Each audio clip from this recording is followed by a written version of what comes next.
Hello and welcome to the Books Crypto Club catch-up on Zoom. This is a weekly session that we have. Today is Sunday, the 16th of May, 2021. We talk about whatever comes up in the crypto world, really. So it might be cryptocurrencies, might be news that's going on in that space, might be DeFi, NFTs, smart contracts, new blockchain developments, whatever. We never really know what's going to come along. So I hope you enjoy this. Do click on the subscribe button, click that like button and the notify, as the YouTubers say, and let's see who comes along today, and hope you enjoy it. Hello, Gary. Hey, Mark. How's it going? Very well, thank you, yourself. Yeah, not so bad. Thanks. Roaring to go for another exciting week in the world of crypto. Yes, of course. And an hour is always too short. Exactly. It always starts off slowly and then it gets faster and faster, and by the end of it it's like, wow, we didn't manage to talk about everything. Of course, yeah, there's always different things to talk about, and yeah, it's been quite an interesting week, certainly with the Shiba Inu coin. Yeah, well, there's been a few, hasn't there? Because there was that, and there was also the internet coin, is it called? Yeah, ICP launched on Coinbase, what was it, Tuesday, Wednesday? Yep. Yeah, and then you got the whole plummeted since. Okay, but I noticed it's kind of settled around was it the $200 mark or something? I was looking at the other day. Yeah. Yeah, it seemed to go kind of like crazy for a while, and then has almost turned into a stable coin. I've been trying to learn a little bit to understand a bit about it, but I just haven't really quite got a grasp as to what it really is. Okay. Yeah. It's just the latest sensation, isn't it? Who really knows? Sure. Yeah. Maybe someone else joining on the call will know. Hey, Chris. Yeah. Good to see you there. Hey, Chris. Hello. Hey, good afternoon. Hey, you're not actually driving today. That's good. No, I'm not. So we're just talking about a couple of new coins that have come onto the scene this week with is it SHIB and internet coin as well. Okay, I haven't heard of any of those. I'm focusing on ADA right now. ADA, Ethereum, and Bitcoin. I stopped listening to too many new coins coming out. I'm not interested anymore. Okay. It's just, for me, it's just the same thing all over again. The coin comes out, you've got a massive pump. I wouldn't be surprised if they dump it. Okay. So it depends. Maybe I'll read up on it, but right now, boring is always best. I'll just stick to Bitcoin, Cardano, and Ethereum. That kind of makes sense. Hey, see, we're joined by a legend today, Antonio. How's it going, man? Oh, he's nodding. He's not on mute, but he's not saying anything. But he's saying one moment. No problem. He's still got some connection problems. So, Mark, you saying, was it SHIB you were looking at today? Yeah, kind of what, because that's caused quite a sensation in the market. And then, of course, we had Elon Musk's tweet, which kind of killed it for many. Yeah, I can't quite figure what he's doing at the moment. So I always thought he's a really bright, intelligent guy, but he seems to be acting a little. I don't understand it, because on a couple of days before, he did post a tweet saying, right, what do you want me to buy next? And then, crypto is the future. And then suddenly saying, yeah, it's got no place, or that what the market. Yep. I think Tony was going to come in with something. Go for it. Can you hear us now, Gary. Hey, hi, Gary. Yes, sorry, I'm using my phone because my kids have got my laptop. Okay. And I couldn't figure out how to put the volume on, but I'm here. Oh, good to see you again, Gary. I saw this on the very old blockchains WhatsApp group. Yeah, I haven't seen it for a long time, and there was about 800 messages, and it was the very last one. Okay. So I thought, oh, okay, I know Gary. I'm going to tune into that. An instant way of catching up with everything that's going on. So what's going on in your world these days, then, Antonio? Because you moved on from the recruitment side, didn't you? Yes, I have actually. I mean, recruitment has always been my bag for a very long time. And it was an area that I really enjoyed, you know, helping people find work, and the feeling of helping someone secure a job was a massive buzz for me. But I've kind of come away from that now. And although I do it internally for the project I'm working on, I'm no longer kind of trying to find people and place them somewhere, etc. Okay. So I work with a friend of mine called Thomas. I'm working with a company called Nethermine. Okay. Nethermine has been around for about 3.5 years. They're a UK-based company. There's, I think there's about 25 of us now in the company, and my job essentially is to everything on the business side. My job is to help grow the developer community, which I'm very passionate about, and then the other one is to help grow the company. There were 10 people when I joined a few months ago. We kind of doubled that and a bit now. Wow. And then the other one is to help build partnerships and bring new clients on board. So so I'll do a little bit of everything. The only thing I don't do is the you know, the software engineering side, which we have a pretty strong, solid team, which I'm very proud of to be part of. So what's the project actually doing now? Yeah, so the very first project that we did is we built an Ethereum client from the ground up. So if you're familiar with the various different clients, things like Geth, TurboGeth, Besu, you know, there are various different kind of clients out there. We built one from scratch. Sorry, just bear with me. I've got my son here now. I'll be right back. Well, we should get his son involved. Bjorn, good afternoon. Hey. I just caught Bjorn there as he's eating something, which is always the way. There's no better time to do it. Yeah. I just came home. I was racing my way back home to be here in time. So. No problem. It's a trick I used to use when I was interviewing people. Is that I would always ask them a question just as they've eaten something or whatever, if I don't really want to hear the answer. And so you go, oh, well, you don't have an answer to that, so we'll move on. Don't worry. Hey, Mikael, I see you've joined us today. Hello there. Hello. How are you? Hey, we're good. So you've not been along to the group before, I don't think, Mikael? Is that right? No, I've never been. No problem. There's a couple of other people on the call who have been on these kind of sessions before. There's a few who haven't. We don't have a fixed agenda or any particular topics that we're going to talk about. We just end up chatting about whatever. So if there's anything that you're really keen to know about or anything, fire away, just ask. Or if there's anything you want to share with the community, do just tell. It's not a problem either way. But quite often we just end up covering all sorts of things, whether it's whatever the latest crypto developments are. So we were mentioning a couple of new crypto coins that have come out in the last week or so, the latest movements with Doge and what's going on with Elon Musk's tweets, all this kind of thing. So it's just a general catch up and chat, really. So feel free to join in or anything. Antonio was just about to bring his son onto the camera, I thought. Is he a crypto expert as well? Well, he's actually said a few, a few words that's widely used in the whole DeFi space. Okay. No. Things like moon and when and things like that. So he's kind of starting early. No, okay. So it might happen again, by the way. So I've got two boys who are very, very active. So I do apologise if they disturb. It's the new normal, isn't it? It is indeed, yeah, it is. So hi everybody, I'm quite new here. It's my first time, although I've known Gary for a very long time. Yeah, it's a small world, isn't it? We keep coming back on each other. In these sessions, I keep bumping into people that I've met 5-6 years ago, whatever kind of thing. The crypto's like the Hotel California. You can check out, but you can never leave. I think once you're in it, you're kind of there. So Mikael, then go as another fresh phrase. What brings you along today? Anything in particular, or just generally interested?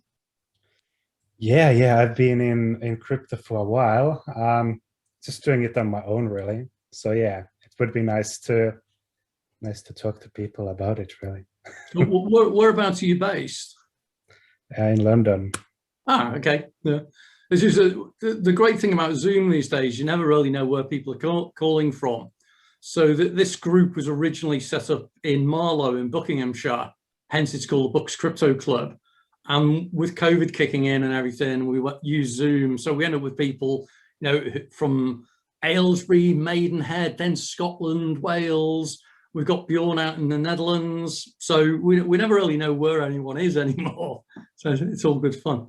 So are you active in the trading side of things then, Bjorn, Michael, or just interested in crypto in general? Well, yeah, I'm a software engineer by trade, so I like to contribute to some projects where I can. And I'd say more of an investor also, sometimes, than a trader. or I do some, if I'm trading, I consider it gambling, really. I think we all realize that anything to do with money or crypto, even if it's pension or something, it's a form of gambling at the end of the day. I think we're all pretty chill with that. So, oh, great. Well, good to see you here. Antonio, you were saying about your projects that you're doing like the equivalent of a Geth clients and that kind of thing. Is there yes. Sorry, yes. For those that missed it earlier, I might have to repeat it again. Yeah. So I work for a company called Nethermine. I'm on the business side, so probably won't be able to answer anything too technical today. But Gary was just asking, what does Nethermine do? So one of the very first projects that we did was we built a Ethereum client from scratch. So similar to Geth, Besu, Turbo Geth. There's various different ones. So there's various different kind of Ethereum 1 and Ethereum 2 clients. So we're on Ethereum 1 client. That's been around now for a good 2 to 3 years now. And it's widely used by developers and a number of companies out there. We also use our own client to run validator nodes on companies as well. So that's one of the things that we do. And then we do a few other things as well. We do quite a lot of work in the DeFi space now, which is quite exciting. We just created an R&D part of the company where we're looking at layer 2 scaling solutions, okay, which is quite a big thing at the moment. And also we are building the technology and providing the business solution for a derivative options trading platform as well. So we do various different things. okay. Yeah. So just picking up then, what you're saying about the layer 2. What were you saying about the layer 2 stuff? I don't know if it was Chris who shared in a WhatsApp group I run locally about something to do with Ethereum during the week. Chris, was that something to do with Ethereum 2.0? Was it you that posted that, or Mark? Mark shaking his head. I can't remember anything that I might have posted for that. Wasn't me. Too technical. Okay, it wasn't either of you. So okay. My only contribution lately has been to post about the Papa John's pizza offer for free Bitcoin. Sadly, that runs out today. Is that right? I thought it was yesterday. Oh, yesterday. Yeah, something like that. Yeah. It was a shame because they only gave like hardly a day's worth of notice that it was starting. It's only for 3 days. Otherwise, I would have made the most of it. Yeah. For those who didn't know, it was a promotion with Luno, who are trying to promote their crypto wallet at the moment. And they're doing a deal with Papa John's Pizza company that if you bought £30 worth of pizza, first of all, they'd give you £15 off, which is pretty good. And then they would also give you a voucher for £10 worth of Bitcoin if you opened a Luno wallet. So effectively, nice. you were paying £5 for £30 worth of pizza, which seemed pretty good, and a kind of an exact reversal of Bitcoin's origins, where they paid 10,000 Bitcoin to buy 2 pizzas. So quite nice that. So okay. Yeah, very nice marketing. It's a great way for people to, for those that are fairly new in the space, you know, it's a very good way, I guess, to have the very first wallet, something like that. And I think that's the idea. But as Mark says, it was all kind of, for most of us, I think, quite last minute. I only came across it because I think James Bowater promoted it through one of the groups I moderate for him or something. And it was like, oh, there's this offer coming through and it ends this weekend. It's like, oh, didn't know about that. Yeah, and Papa John sent the email out later that afternoon or something to me. Ah, was it? I wonder if it really was a last minute thing then. Okay. Possibly.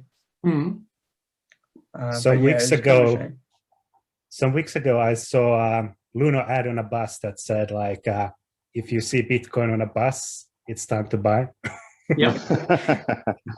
and I think that's the thing though. I think they did a similar thing, or someone did a similar thing in the London Tube network, where they put some posters up on the Tube network, and it's when you see Bitcoin being advertised on the Tube, it's time to buy. So I think you're right. That's the kind of theme to kind of like promote those kind of things. But yeah, it shows how there's more and more adoption of all this stuff coming along right now, which has got to be a good thing. So we'll see what comes up next. What was interesting as well, I don't know if any of you saw during the week the announcement by Facebook, or rather by DM, which is the cryptocurrency project that Facebook was involved in. And this was something that was likely to generate a whole load of publicity, because there was talk originally about Facebook having its own crypto coin, and they kind of stepped away from it a little bit as I think the US government got a little bit worried about Facebook with 2 billion customers suddenly having its own bank kind of thing. But they're relocating from Switzerland to the USA, which I thought was interesting, because I thought whenever anything like DM, which is the cryptocurrency they're talking about, gets talked about, that tends to get a bit of press because of this whole association of crypto and Facebook and that kind of thing. So we'll see where that goes. I see Georgina's joined us, but she's on mute at the moment. So Bjorn, what's new in the Netherlands with the crypto world? Anything exciting? Or you just heads down with your projects? No, not so much new, to be honest. Yeah, well, my own project, still working on it, of course. We are now developing the contracts, going in the right direction. What I noticed was there is this UK project now called DogeCoin. Had a massive hiccup during their ICO or launch, but I noticed that that there is a lot of Dutch people in the project. So I'm just wondering how people, and this is what I'm investigating lately, how people get in the groups of the ICOs or IDOs or stuff like that. How do they find each other? I think the community in the Netherlands is really big in that area. Yeah. Okay. If I probably know a few people, certainly in the crypto space in the Netherlands. I know a guy's based in Rotterdam. I think I should introduce you to him. He's quite heavily into the blockchain side of things. I think he's been involved in a couple of ICO, IEO, whatever O's. Yeah. Okay. Yeah. I'll check that one out. I'll ping you a note on that one separately. Yeah, that would be nice. Yeah. Okay. So anyone got any other interesting news? Anything they've noticed in the last week or so been going on? Well, except the whole Elon Musk stuff, of course, then you mean, right? Yeah. I mean, that topic needs to, I don't know if you already discussed it, but it was, yeah. No, I don't know. Go on, Georgina. Hi. I'd say, nothing's happened much this week. No, it's been really quiet. Two new cryptocurrencies launched, one of which is in the top 10 already. Bitcoin dominance down to 40% and Ethereum up to 20%, I think it is. DogeCoin going all over the place. Yeah, it's been a kind of another crazy week, hasn't it? It's been bonkers. And I'm sorry, I didn't speak early because I was actually in the process of untangling my headphones, so I couldn't say anything. But no, it's been fascinating because, I mean, watching the whole thing with DogeCoin last week and then seeing, the impact of Elon Musk on Bitcoin and, it's fascinating seeing the different layers of how different groups of people are very responsive to it, as the masses are highly susceptible. And no doubt that shook out a few weak hands, should we say. But bottom line is, I mean, what I find extraordinary is that I cannot imagine for 1 minute, 1 second, that Elon Musk is going to say anything without having a very clear idea of the potential impact of what he's going to say. He's an exceptionally intelligent human being who has a grasp of multiple layers of a huge range of things, way beyond most human beings can even begin to. I mean, they just can't even conceive of the things that go on inside his head. Yeah. And I'm sure that there's politics, there is.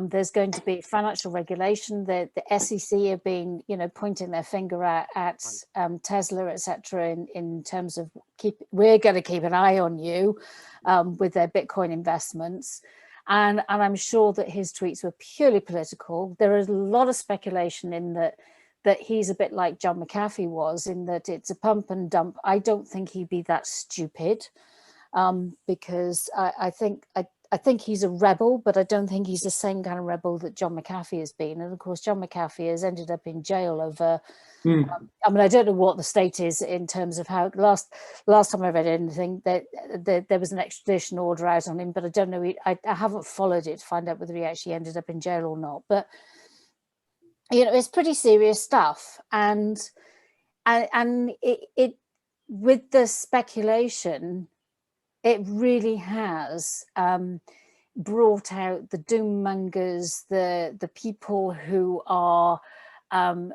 so prone to going off of the deep end in extremes of opinion. And I'm sitting back and, it is popcorn time. It's like, wow, this is really interesting.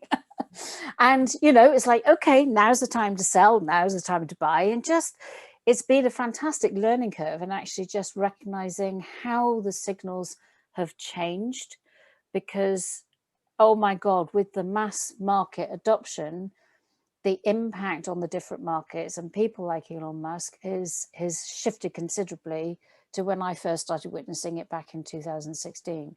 So it's definitely been a very, very interesting week. Very interesting. I find it fascinating, as I'm sure most people on the call know. I've got this principle that whenever anyone says, oh, what caused this price to go up or what caused this coin to go down, my answer is always it's a butterfly flapping its wings in the Amazon. It's always pretty random.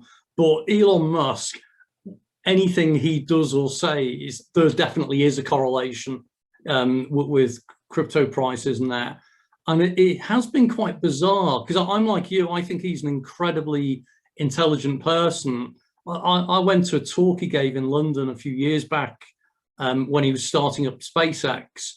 And that guy, if one day it turns out that he just rips his face off and he's actually a Martian underneath and he's a superior alien life form, I'll just go, yeah, it doesn't really surprise me, because he's incredibly bright. And that is why I think it is weird, some of the comments he's made lately, particularly because the SEC is obviously watching him. They must be thinking about market manipulation and everything in a big way. But Gary, he did this even with Tesla, right? Yeah. I mean, what he's doing now he can do with Bitcoin what was illegal, and he already did with Tesla, like telling people like, oh, there's somebody somebody buying up the stocks, and then turns out there's nobody there. I mean, he don't care. Yeah. Well, he had to step down from a role at Tesla, didn't he? Well, he was forced to step down as a CEO. Yeah. Yeah. Yeah. So and he didn't care. He's still godlike in that sense. Everybody still sees him as he's still pulling the ropes. It's like Donald Trump, basically, right? Everybody's still saying that Donald Trump still pulls the ropes behind the scene of the Republicans. Same with Elon Musk. If he's called CEO or not, nobody cares. Yeah, but I think Georgina's right there. I think the regulators must be keeping quite a close eye on things. And yeah, just like John McAfee was detained in Spain on, I think they had him on tax charges eventually for his extradition. And like you, I don't know where he's gone there. I would have thought Elon Musk will be being fairly cautious with what he's saying and doing as a result. But then in the world of crypto, you just never know. You know, I remember watching an event with Vitalik Buterin, and I think it was at an Ethereum conference in Singapore, and he was standing there, and this was, I think it was 3, maybe 4 years ago, and he picked up his mobile phone, he's giving this talk, and he says, hey, you know, this, whatever this other cryptocurrency was, yeah, I can't remember which one it was now, but he's saying, oh, it's absolutely useless. Get your mobile phone out now and sell it, you know, get rid of it, stick with Ethereum. And it's like, if that was the CEO of British Petroleum or, you know, a big FTSE 100 company at a shareholder meeting saying, oh, this other company's a load of rubbish, sell their shares now, it'd be slammed away straight away. But in crypto, they seem to get away with it.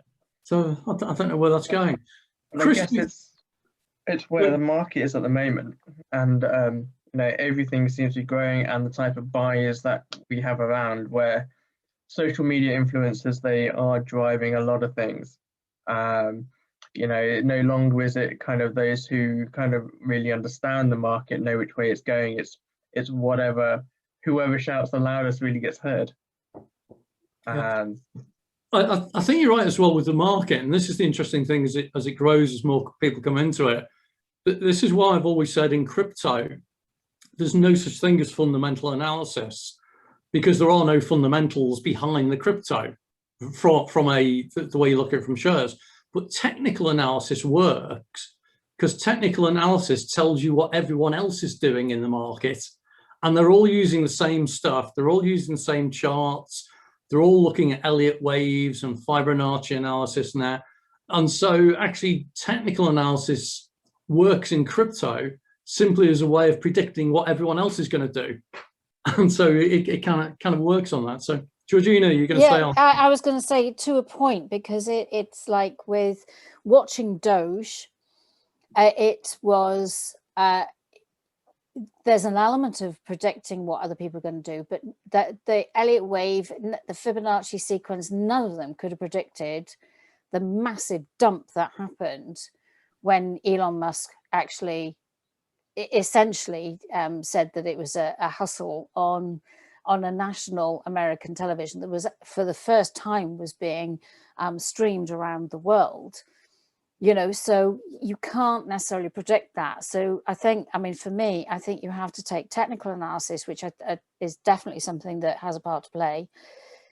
You have to take into consideration the news and what kind of news and which markets that news is reaching. And of course, that news was reaching a very amateur audience who is going to be very susceptible to the FUD elements of it and the FOMO elements of it. Yep. But then the third one, I think that you have to look at the on-chain analytics, because if you can understand what's actually happening on the blockchain, and if you're lucky enough to be able to, you know, if the coin that you're watching is being analyzed by the on-chain analysts, that actually gives you an even deeper insight as to what the activity is on the blockchain itself. And I think that there needs to be a combination of all three. Because it's like I've watched people who solely focus on the technical analysis, and they can fall over.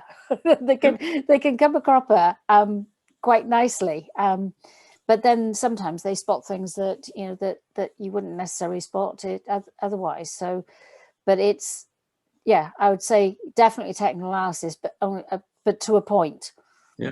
I guess the other thing as well is I agree about the ability to do analysis on chain where you can see what's going on, so you can see how many wallets there are, you can see the transaction volumes and that. But a fair amount of the stuff happens within the pools of the exchanges as well, doesn't it? So Binance is its whole own ecosystem these days, where a lot of the transactions that are going on within Binance don't get recorded onto the blockchain until people close out, in effect. No, but if you have if you see that there's a massive extraction of a coin onto private wallets or moving onto the exchange. You can, if you can see that there's a whale movement happening where there's, suddenly Binance is getting a massive deposit of a particular coin, you've got to brace yourself to get ready for some big trading to happen. There's a very useful Twitter account called Whale Alerts, and that actually tells you about big movements, generally of the primary currencies like US dollars, etc. But it's like, when you see that there's going to be $500 million that's suddenly put into an exchange, and it's just one transaction, you're thinking, shit, this is big stuff happening here. This isn't just what we would deem the whales to be back in 2016 and prior to that time. This is real-time international stuff now. Yeah, it's a good one. And Mark's just put a link in there as well. Is that Lunar Crush? Yeah, Lunar Crush, where you can actually see market sentiment based on social media. Okay. So you can see kind of what people are talking about at the moment, and then take your view and your pick from there. That's a good one, because there's a firm, I'm sure loads of them, in fact, but the one I was looking at a while ago, were doing a lot of social media analytics as price predictors or movement predictors and that. But they were coming up with some odd things as well. They thought that the number of wallets in existence is an indication of how popular a coin is. Whereas if you actually understand how wallets work, that's not actually true, kind of thing. So, that's a good one to take a look at. And Lunar Crush, that's quite nice. Chris, I noticed you dropped off. I hope you're back on okay again. Have you been seeing anything of interest this week worth sharing? He's gone again. Never mind. I keep trying to make sure that people are involved and that kind of thing. And sorry, go on, Mikhail. Yeah, sorry. Yeah, for like on-chain metrics, I think to exchanges, how funds are moving to exchanges and blockchain, that's one big one. Another really big one for on-chain metrics, I think, is how long have the long-term holders been holding the funds, and obviously, especially for Bitcoin. And I think, like anyone with any considerable amount of funds, obviously don't want to leave it into an exchange, preferably. Okay. Yeah, and that's like, I think those give you a very good gauge in like the 4-year cycle of Bitcoin and where we are at. And that's like what I am mostly interested, rather than like the price, because I find the price more volatile and day-to-day kind of metric. That's fair. Antonio, for your kind of stuff, are you mainly on the blockchain side, or were you doing things like Geth and that, or the equivalent to Geth? Do you get involved in the crypto side as well? Yeah, I would say we do a lot of activity in the DeFi space. I mean, for me personally, I've tried trading in the past. I don't really do it that much anymore. I'm more of a holder now, and buying the dip here and there, etc. So, but from what we do at my work, well, we do work with, I'd say we work with our clients where they may want to build certain trading tools for, on top of their proprietary system or something like that. We are starting to get requests from traditional financial institutions as well that want to understand a bit more about this whole space and how we could build trading tools for them. Okay. So not just necessarily the your typical kind of DeFi crypto project. We are getting kind of interest outside of that as well. So and then the other one, like I mentioned at the beginning, is we are building a derivatives trading, options trading platform. So and that's currently a few months away before we go live. Yeah. So how's that going to work? Is that options trading in crypto, or it's yeah? So I'm not sure how much I can say at this stage, but okay. We look at the blockchain parameters. So if you look at Ethereum, for example, we look at protocol parameters, things like the gas cost. The gas cost is quite volatile, and also there's other kind of derivatives like the hash rate, for example. Mm-hmm. So we're starting off with Ethereum. So the various different kind of protocol parameters, those are derivatives of a blockchain, and we allow individuals, for example, DeFi traders or AMM kind of companies or hedge funds or miners, we allow them to be able to hedge against any network shocks. So, for example, because of the volatility of those various different parameters, so you can buy a futures of that product, if that makes sense. Yeah. So that means you're offering it to commercial customers then. So you're not subject to the FCA's announcements in January about crypto assets. Yeah. So we don't. Yeah. So that's a really big. That was a fairly big one to come out in January. So we are not allowed to. There's various different jurisdictions across the world where they are prohibited from using the platform once we go live. The UK is one of them. So UK retail customers won't be able to do that. Won't be able to use the product because of the FCA regulation that came into effect in Jan. Okay. Yeah. It still surprises me speaking to some people that they still don't seem to be aware of that.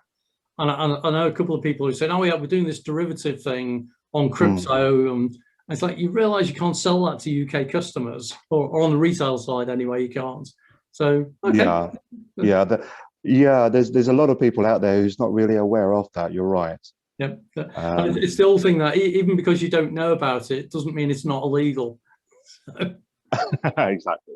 Yeah. Yeah. Okay. One of the I suppose one of the things in the whole kind of DeFi space is if you have a decentralized kind of platform, there isn't really a KYC for that. So you could be based anywhere in the world unless the actual project blocks the IP for that particular country, which is what we do. We block the IP for the various different prohibited kind of jurisdictions, if that makes sense. Yeah. So it's effectively like a blacklisting of IP addresses type of thing.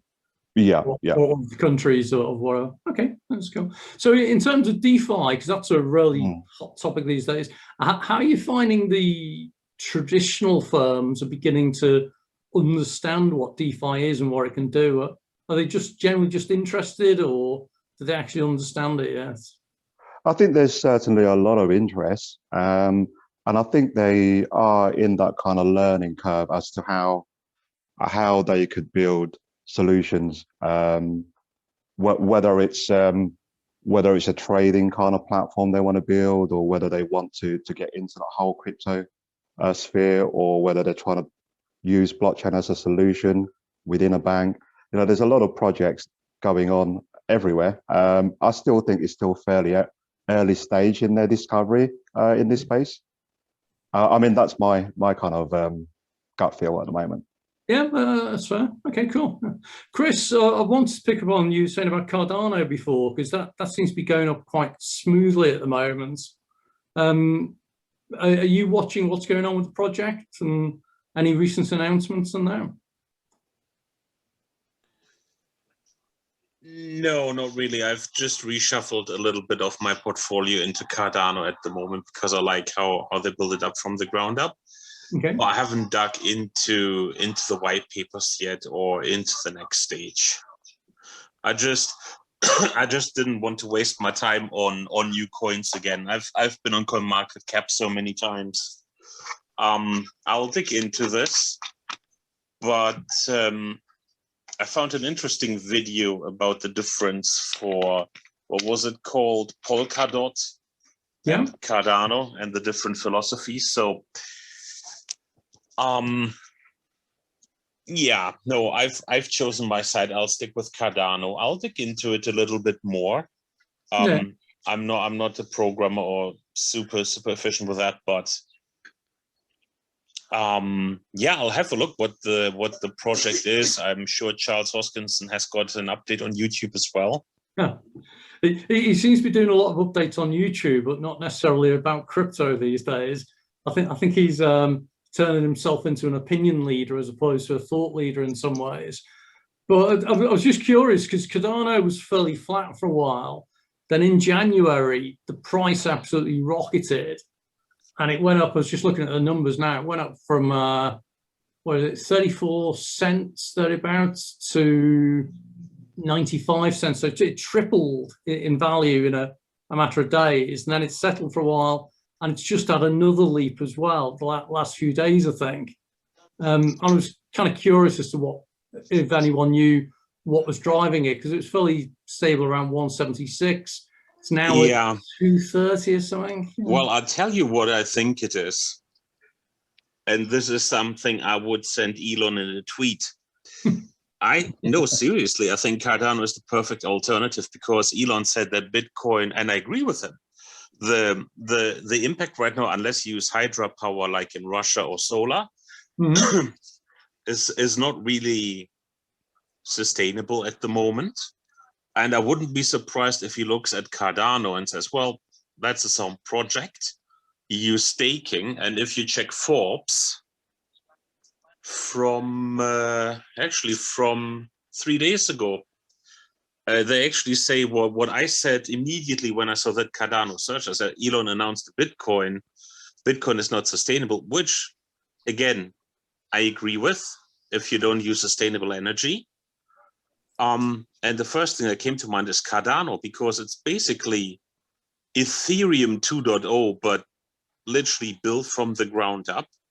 So I would say people realize now that Charles Hoskinson's vision was probably, although it was in the white paper, I think, of Ethereum, that Charles had this idea and is really on the way to create an absolutely incredible product. And I'm sure that even Ethereum 2.0, if it will be out, it will be not as good as Cardano. Okay. What you're saying, sorry, Chris, but what you're saying about Elon Musk, I mean, we just established that guy is crazy smart. Yeah, that's what we just discussed. I can't hear you. I'm sorry. Am I on mute? No, I'm not on mute, right? We can hear you. It's just a little bit blurred, I think. Okay, is it better now? Yep. Okay. A lot better.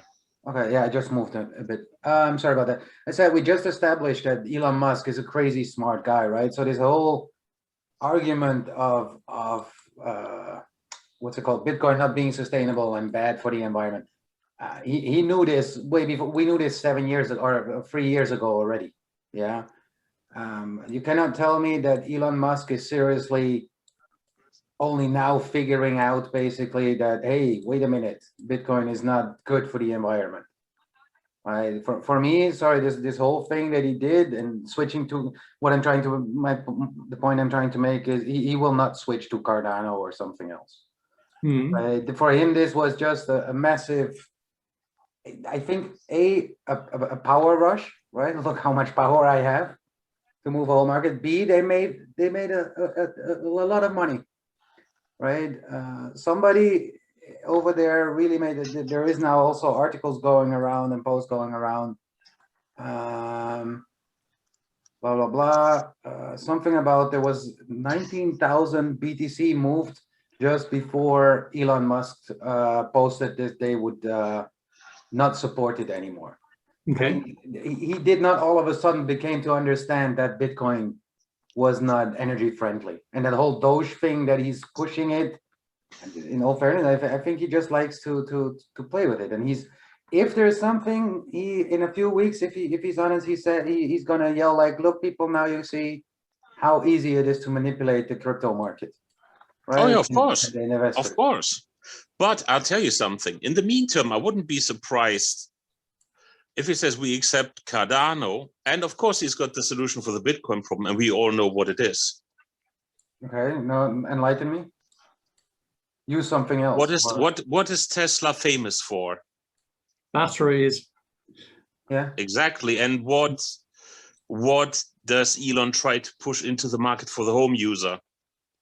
Yeah, batteries and solar power. Exactly. Yeah. So I mean, of course, this is quite quite out there, and I might be completely wrong. And I agree with you. Yeah, Elon likes to. I like Elon because A, yes, he's intelligent. B, he says something that many people would say is too politically is not politically correct, but that makes him a refreshing person. But I think, Well, it's not only politically correct. I think it's manipulative, to be honest. Right? There is a, well, not so fine line in between those two things. And let I put it this way, you know that there is a big market. The people that really listen to him are the people, unfortunately, that do not have really high knowledge of how to, well, what he's basically doing, what the effect is, and they cannot oversee it. Right? I wonder if it's simply that he's another of these rare people who says what he's thinking without applying the filter of how will this be interpreted. Well, it's either that or he does know exactly what it's going to do and he's playing it in some way. Okay, I gamble on this. I agree.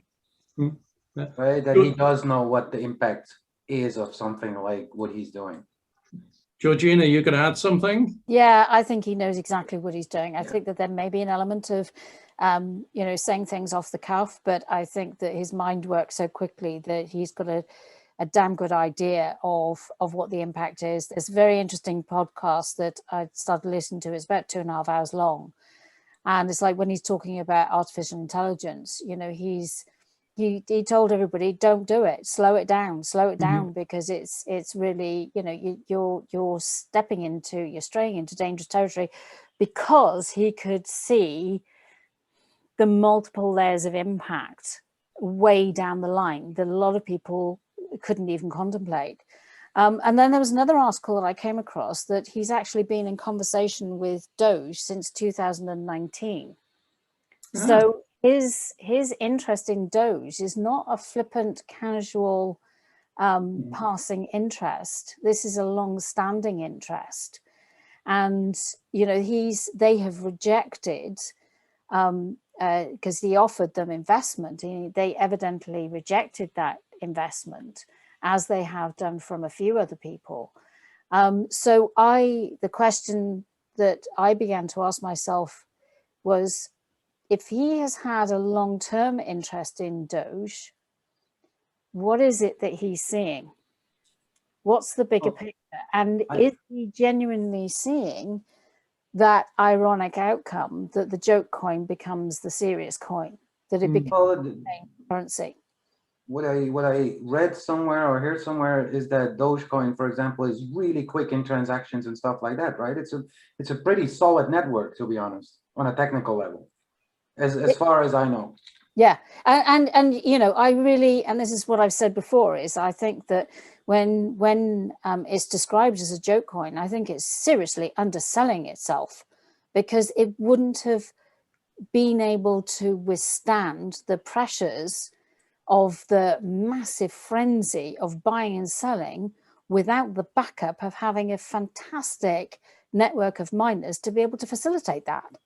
And that's not just going to be something that's going to happen overnight.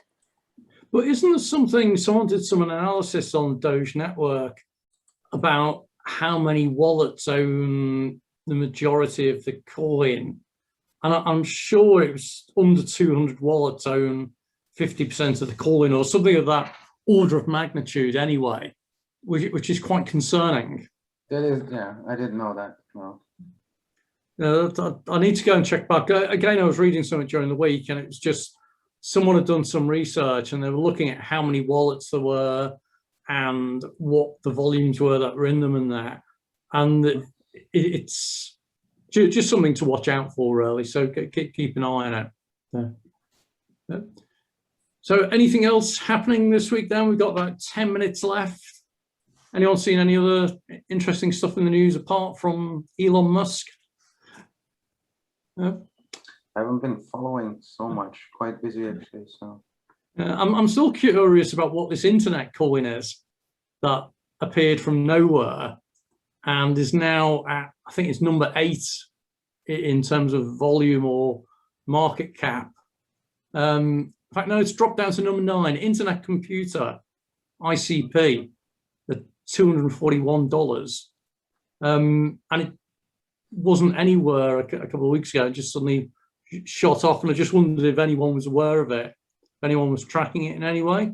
Georgina, was it on your radar at all? It was briefly, but I have to say that my brain has been bombarded with so much information coming from so many different directions.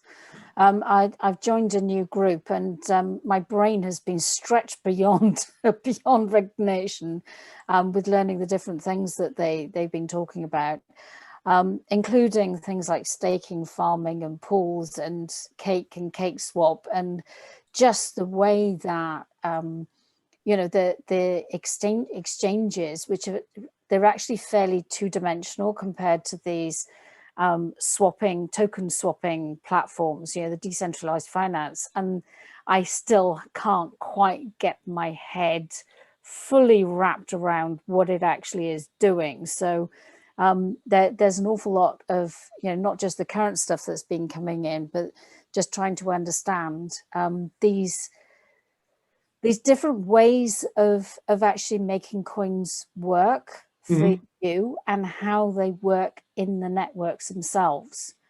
You know, being able to do things like lock coins up so that you provide platforms with liquidity, but you get, you know, you can earn from that.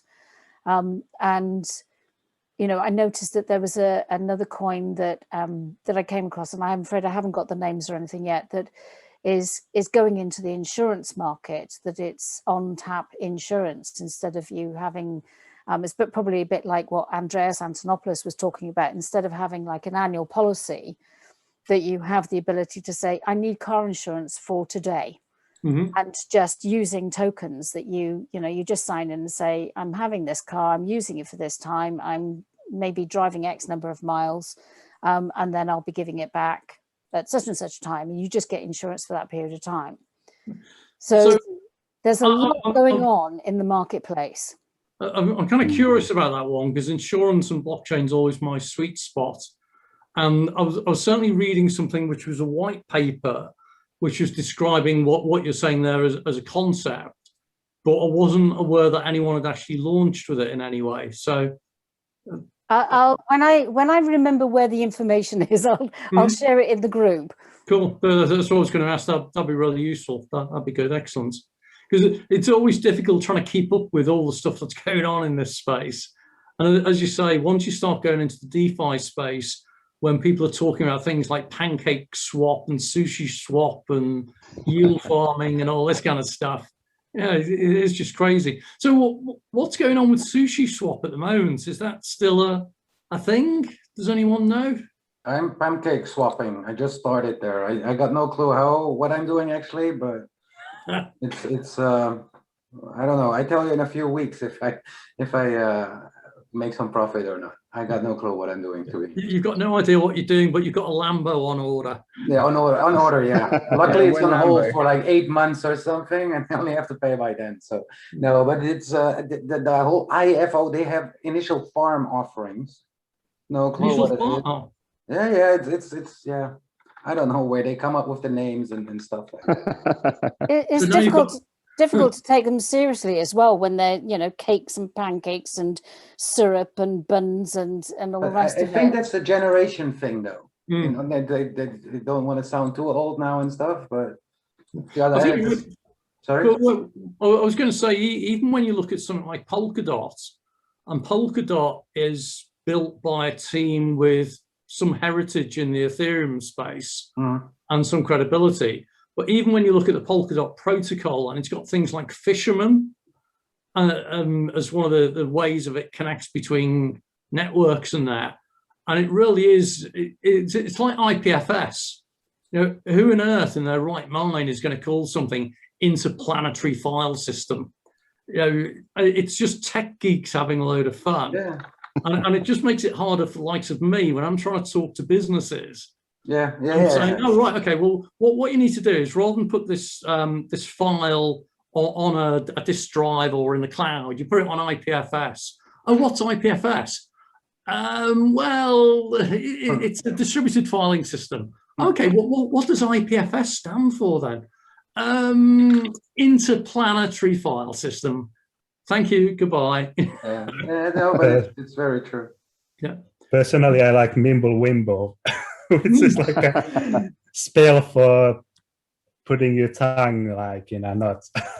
And it's like one of the most really serious proposal to making Bitcoin. Yeah, just out of interest on the Mimblewimble, has what's happened to Litecoin with Mimblewimble? Have you heard anything about it? So take a step back, Mark, and explain to us what that was all about. Mimblewimble is about getting privacy on your transactions, isn't it? Or you can at least elect some of your transactions to be private. To be whatted? Private. Okay, right. Unless I've got the wrong end of the stick now. Litecoin were implementing the Mimblewimble into their coin some months ago, but that got really quiet. So it's just a privacy type capability? I think so, yes. Okay. I wonder if it's just fallen in line then, because I've noticed recently fewer and fewer exchanges are willing to host things like Zcash and Monero. And I wonder it's just that they're a bit nervous with Litecoin. If it starts going onto the non-traceable side of things, it gives them KYC problems, like there isn't any. And I'm sure like Antonio will be well aware in the space, when you've got problems with KYC, that means some of the mainstream players step away because they don't like exposing themselves to money laundering possibilities and that kind of thing. Okay. Yeah, you're right there. Yeah, because I go it all the time with the traditional finance firms are always worried about know your customer, money laundering, counterterrorism funding, due diligence, source of funds, all these really, really boring things that actually also apply to crypto, whether you want it to or not. So, okay. I think it's going to be another issue when it comes to tax. Because it occurred to me that there was something about the SEC coming down hard on cryptocurrencies. And I wouldn't be surprised that the governments that have been paying out huge sums of money to support people during COVID, they're going to want to recoup their losses somewhere. And if they see the Bitcoin cryptocurrency space as being very affluent, they're going to spend some time, energy, and money in seeing how the networks work, so they can actually track down the people who are avoiding declaring their position. Yeah. And I think that they're going to come down hard on it at some point. Maybe not this year, maybe not next year, but I think at some point they will.